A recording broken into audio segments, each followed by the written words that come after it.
Cette semaine, nous lisons dans la paracha, dans la section biblique de la semaine, que tous les Juifs du monde lisent dans toutes les synagogues du monde, nous lisons la sortie d'Égypte.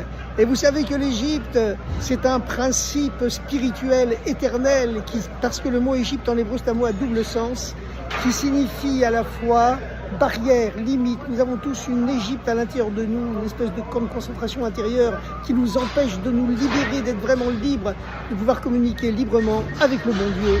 Et quand on arrive à communiquer librement avec le bon Dieu, on peut aussi communiquer librement avec tous les êtres humains. C'est le Messie, c'est le paradis sur terre. Alors, chers amis, comment s'est produite la sortie d'Égypte ?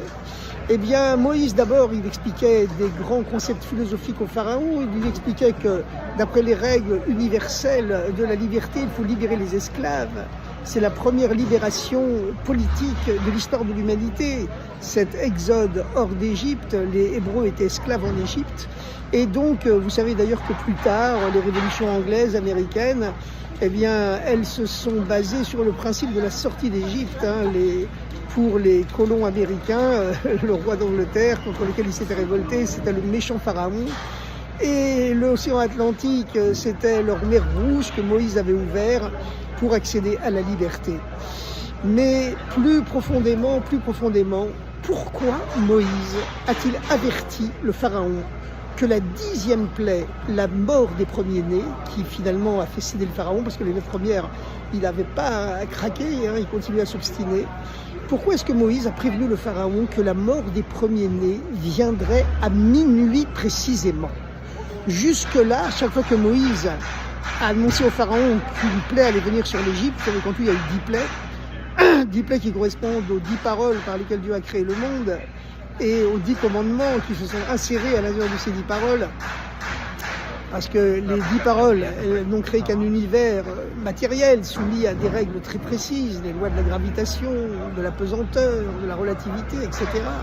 Mais les 10 commandements, ils ont introduit une dimension beaucoup plus haute, celle de la liberté humaine, de choisir si on va mener une vie conforme à ces 10 commandements ou que Dieu préserve, non, l'inverse. Alors donc, les 10 commandements, c'est quelque chose de plus haut encore que les 10 paroles par lesquelles Dieu a créé le monde. Et c'est la raison pour laquelle, lorsque Dieu donne les 10 commandements, eh bien le premier commandement, Dieu ne dit pas « je suis Dieu qui crée l'univers avec toutes les galaxies, les milliards de galaxies à la vitesse de la lumière ». Il dit « je suis Dieu qui t'ai fait sortir du pays d'Égypte, la maison de l'esclavage ». Parce que l'accès à la liberté humaine, c'est quelque chose de beaucoup plus haut, de beaucoup plus important que la création de l'univers qui n'est que matériel, tandis que là, nous accédons à la dimension spirituelle par le dévoilement de Dieu au mont Sinaï. Alors je reviens à la question, pourquoi Moïse a-t-il averti le pharaon lors de la 10e plaie que cette plaie, cette mort des premiers-nés d'Égypte, viendrait à minuit précisément? Il lui dit à minuit, la mort descendra sur l'Égypte et frappera tous les premiers-nés, depuis le premier-né du pharaon qui est assis sur son trône, jusqu'au premier-né des bagnards dans les prisons et jusqu'au premier-né des animaux. Et il s'élèvera un grand cri dans toute l'Égypte, et à ce moment-là, tu libéreras les esclaves. Toi-même, le pharaon, tu viendras supplier qu'on les libère. Eh bien, la raison, c'est qu'en vérité, les 9 premières plaies, l'eau du Nil qui se transforme en sang, les grenouilles qui ravagent l'Égypte, etc., la peste du bétail, la grêle, les ténèbres, toutes ces 9 premières plaies, ce n'étaient pas des plaies qui venaient pour punir les païens égyptiens. C'était des plaies qui venaient pour leur faire comprendre qu'il y a un Dieu qui existe, qui est plus haut que la nature, et qui peut changer toutes les lois de la nature comme il le veut. Parce que les Égyptiens, ils étaient monothéistes à leur façon. D'ailleurs, la Bible dit qu'ils croyaient dans le niveau de Dieu qui s'appelle Elohim. Elohim, c'est un pluriel. Ça veut dire c'est Dieu qui s'incarne dans les milliards d'atomes de l'univers et qui crée les lois de la nature et qui ensuite reste complètement lui-même rivé à ces lois qu'il a créées et ne peut plus en sortir. Et c'est la raison pour laquelle Elohim en hébreu, c'est un pluriel grammatical. Le im final, le suffixe im, c'est toujours le pluriel en hébreu. Ça indique le divin qui se fractionne dans tous les atomes de l'univers et qui est présent à l'intérieur du monde, ce qu'on appelle le Dieu immanent, par rapport à un autre niveau de Dieu qui est beaucoup plus haut, qui est le niveau du tétragramme, le nom de Dieu aux 4 lettres, qui signifie « Je suis celui qui est, celui qui sera, celui qui était », les 3 temps, présent, passé, futur en même temps, parce que c'est le Dieu qui est au-dessus du temps, donc au-dessus de l'espace, le Dieu transcendant par rapport à Elohim, qui est le Dieu immanent.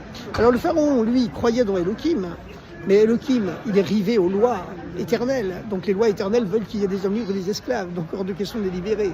Alors Moïse lui a dit non, mais il y a un niveau de Dieu qui est beaucoup plus haut que ça. C'est le niveau du Dieu qui est pas seulement immanent, présent dans la nature, mais qui est transcendant. Et d'ailleurs, vous savez qu'en hébreu, chaque lettre représente un chiffre. Et lorsqu'on additionne toutes les lettres du nom Elohim, on obtient exactement le même chiffre que le mot Hateva, qui en hébreu signifie la nature. Comme l'a dit plus tard un grand philosophe juif d'ailleurs, beaucoup plus tard, plusieurs milliers d'années plus tard, Baruch Spinoza, qui habitait la Hollande, à Amsterdam, il a dit « Dieu c'est la nature et la nature c'est Dieu ». Voilà, il s'est arrêté à Elohim, comme le pharaon.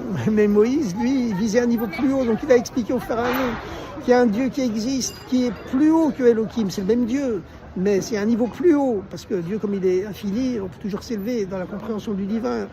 Alors il a dit, il y a le niveau de Dieu qui est transcendant, qui est au-dessus de la nature. Et lui, il dit qu'il faut libérer les esclaves, que tous les hommes doivent être libres. Alors le pharaon était intraitable. Donc pour lui faire comprendre qu'il y a un Dieu au-dessus de la nature qui existe, et pas seulement rivé aux lois de la nature, comme Elohim, eh bien, Moïse a été obligé de frapper parce que son cerveau était incapable de comprendre. Et il a frappé. Dès qu'il a frappé, alors là, autant les concepts philosophiques, ça lui faisait absolument rien au pharaon, mais les coups, les plaies, alors là, ça a marché. Et malheureusement, il y a des gens comme ça. Évidemment, on espère tous que l'humanité va changer et que tout le monde sera capable d'accéder à la vérité dans la paix et dans le bonheur, qu'on n'aura plus besoin de plaies. Bon, en tout cas, à l'époque de Moïse, c'était comme ça. Donc, il a fallu d'abord qu'il transforme l'eau du Nil en sang pendant une semaine, ensuite qu'il envoie les grenouilles ravager toute l'Égypte, éteindre tous les feux de l'Égypte, et ensuite les pustules, qui étaient la forme de vie la plus microscopique qui existait alors. À ce moment-là, les Égyptiens ont compris que Moïse n'était pas un magicien comme eux, mais ils ont compris que c'était un prophète, un homme de Dieu. Ils ont dit au pharaon, ça c'est le doigt de Dieu, parce que si Moïse arrive à créer, à multiplier la forme de vie la plus infiniment petite que l'on connaisse, une espèce de puscule microscopique, ça veut dire que c'est seulement l'infiniment grand qui peut rentrer dans l'infiniment petit. Donc Moïse vient au nom de Dieu, c'est pas simplement un magicien. Bon, et ensuite il y a eu 9 plaies, mais Moïse ne prévenait jamais à quelle heure la plaie allait venir. Pourquoi d'un seul coup il prévient que la plaie va venir? Il dit la plaie des premiers-nés, qui est la plaie finale, qui va amener la libération. Il prévient le pharaon, elle viendra à minuit. C'est bizarre. Eh bien la réalité, c'est qu'il existe un rapport très étroit entre l'heure de minuit, parfaitement, et l'heure de la libération d'Égypte. Parce qu'il faut savoir que chaque partie du temps est soumise à une force divine. La première moitié de la nuit est soumise sous l'influence de la sévérité divine. C'est pour ça que tout devient de plus en plus noir, jusqu'à minuit. Et à partir de minuit, se dévoile au contraire la bonté de Dieu. Et c'est pour ça que tout devient physiquement de plus en plus clair. L'instant de minuit, c'est ce qui est au-delà des deux. Et à ce moment-là se dévoile l'essence de l'amour de Dieu pour Israël et qui les libère, même s'ils sont idolâtres. Parce qu'en effet, le pharaon, il avait des idées tordues dans sa tête, mais qui reposaient quand même sur une certaine logique. Voilà, c'est comme le marxisme, comme le fascisme. Ce sont des idées très cohérentes quand elles tournent sur elles-mêmes, bien qu'au fond d'elles-mêmes, elles soient complètement dépravées. Eh bien, le pharaon, c'était pareil. En effet, cette 10e plaie, elle venait non pas pour faire comprendre aux Égyptiens qu'il y a un Dieu au-dessus de la nature qui existe, elle venait pour les punir, pour les punir de leur cruauté et de leur paganisme. Mais les Hébreux, les esclaves hébreux, eux, croyaient déjà en Dieu, en ce niveau de Dieu qui est au-dessus de la nature. Donc les 9 premières plaies ne les concernaient pas, ils étaient automatiquement épargnés. Par contre, curieusement, malheureusement, paradoxalement, les esclaves hébreux, à l'époque, bien qu'ils croyaient dans un Dieu au-dessus de la nature, ils adoraient quand même les idoles, comme les Égyptiens. Ils étaient sur un certain plan païens comme les Égyptiens, malgré leur connaissance de ce niveau de Dieu au-dessus de la nature. Alors le pharaon s'est dit, chic alors, puisque cette plaie ne vient pas pour apporter la connaissance du Dieu qui est transcendant, au-dessus de la nature, mais elle vient pour punir les fautes des païens, l'idolâtrie, le paganisme.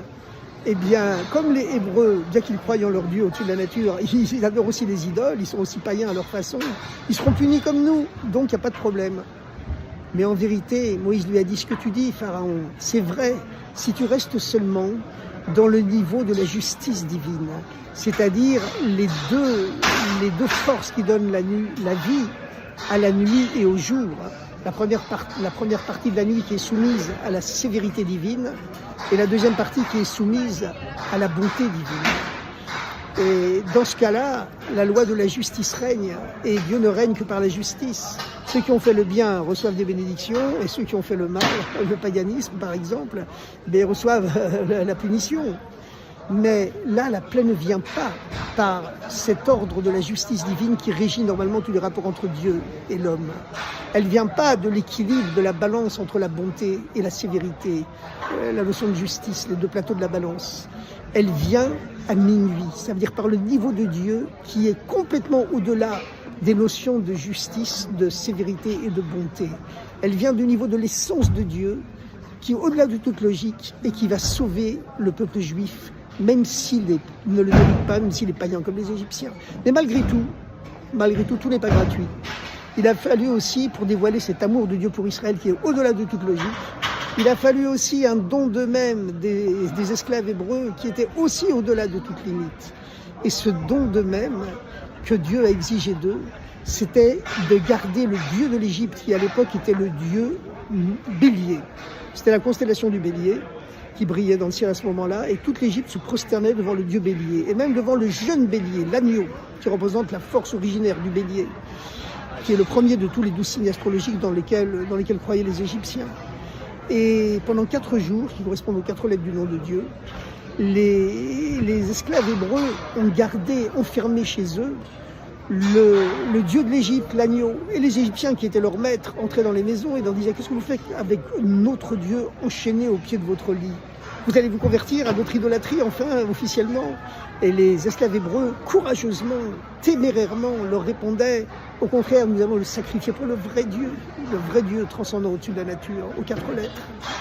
Normalement, étant donné qu'ils étaient des esclaves, les Égyptiens auraient dû les génocider tous ensemble, pour moins que ça encore.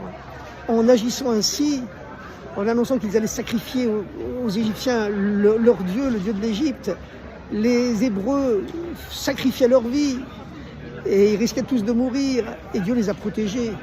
Mais c'est ce don d'eux-mêmes, ce sacrifice d'eux-mêmes des Juifs de l'époque pour Dieu qui a réveillé le niveau de minuit, le niveau de l'essence de l'amour de Dieu pour Israël qui est au-delà de toute logique, au-delà de la sévérité de la première moitié de la nuit et de la bonté de la deuxième, au-delà du plateau de la balance entre le bien et le mal, qui fait que Dieu sauve ses enfants, même s'ils ont été païens à l'époque, parce qu'ils ont quand même été au dernier moment, acculés de dos au mur, étaient capables de ce sacrifice pour Dieu, donner leur vie pour Dieu alors qu'ils étaient des esclaves, qu'ils acceptaient de sacrifier le Dieu de leur oppresseur au péril de leur propre vie.